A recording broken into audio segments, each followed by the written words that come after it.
Ce week-end, c'est la finale de clôture du GNT. Très belle épreuve, ils sont 18 au départ. Venez à Vincennes, venez voir les champions Clean Game, Blé du Gers, Ceyland RP et tous les autres en téléchargeant vos places sur letrot.com ou sur canalturf.com. Merci à vous.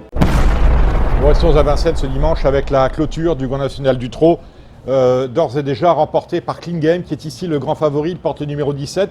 Il reste ferré, mais ce n'est pas un problème, parce que finalement, il n'est pas sûr que le déferrage lui apporte ce petit plus, ce petit supplément d'âme. En tout cas, dans ce lot-là, il devrait se balader.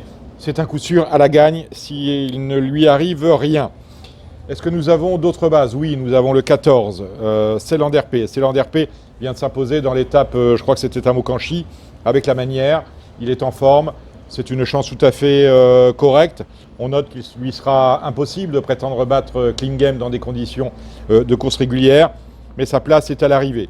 Et ensuite, ça se complique. J'aime beaucoup la candidature du 6 c'est Renoir que drive Pierre Vercruis. Pierre Vercruis qui en tire toute la quintessence. Il est déféré des 4 pieds. Il adore ce parcours et cette longue distance. Il est bien placé en tête. Rappelons que sur les 18 partants, 12 s'élancent en tête, 6 rendent la distance. Et je retiendrai également un gros outsider pour le coup. Ce sera le numéro 10.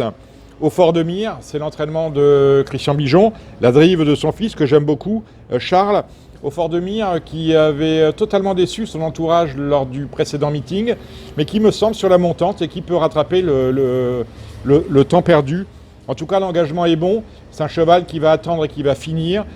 Moi, j'y crois très fort. Donc 4 bases à mes yeux, Clean Game c'est le 17, Ceyland RP c'est le numéro 14, nous allons nous tourner vers le 6 Cicero Noah et vers le 10 au Fort de Mire. Ensuite, nous allons passer en revue les différents concurrents de ce Quintet Plus. Jean-Michel Bazir est triplement représenté. Clean Game, bien sûr. Blé du Gers, nous en reparlerons, mais également Colonel.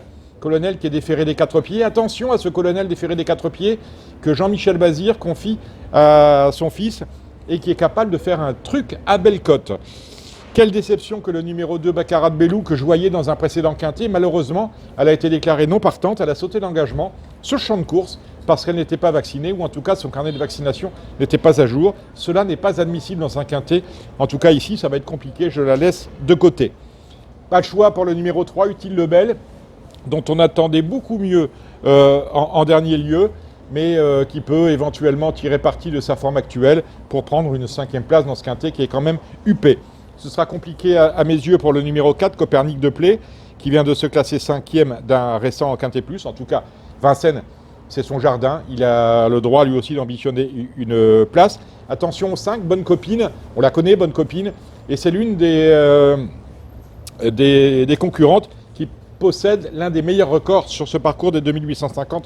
Attention à elle. Donc, on a tous en tête encore la très belle fin de course en dernier lieu de Best du Hoti, qui, comme à son habitude, est ferré. Il porte le numéro 7 ici. C'est une chance régulière, mais le lot est quand même nettement supérieur à ce qu'il était en dernier lieu, donc une chance secondaire. Le numéro 8, Discours Joyeux. Alors, Discours Joyeux, c'est un drôle de phénomène, parce que depuis 1 an et demi, on se souvient qu'il avait gagné ses galons classiques à l'arrivée d'un groupe 1 à Vincennes. Eh bien, on ne l'a jamais vu refaire ce qu'il avait fait ce jour-là. Pour moi, ça va être très compliqué, je le laisse de côté. Comme je laisse de côté le numéro 9, Voelan.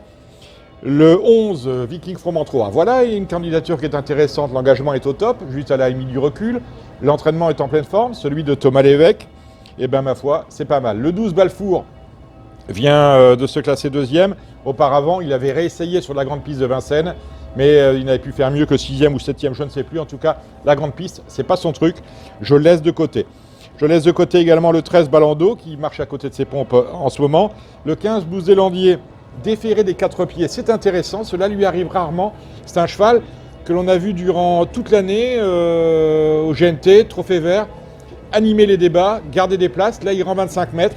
Tout dépendra de la configuration de la course. S'il peut, par exemple, prendre la tête de Bonheur, ça peut l'amener aux 5 premières places. Le 16 Blé du Gers, je vous en ai parlé. C'est peut-être la 2e ou 3e chance de la course avec Ceyland RP et Clean Game. Chance également. Quant au 18 Vénosque de Minel, on ne peut rien lui reprocher. Déféré des 4 pieds, c'est le plus riche du lot. Associé à Johan Le Bourgeois, il a sa place aussi dans la combinaison gagnante. Donc tout est affaire d'impression, mais à mes yeux, le 17 Clean Game ne sera pas battu. Le 14 Ceyland RP ne sera pas loin du compte. Le 6 Cicero Noah, il va y avoir 10 contre 1, c'est rigolo. Et on peut tabler sur un 25 ou 30 contre 1 pour Rochefort de Mire, qui est ma 4e base dans ce GNT. La semaine prochaine, on reste à Vincennes pour 2 beaux quintés, dont peut-être le Critérium des 3 ans.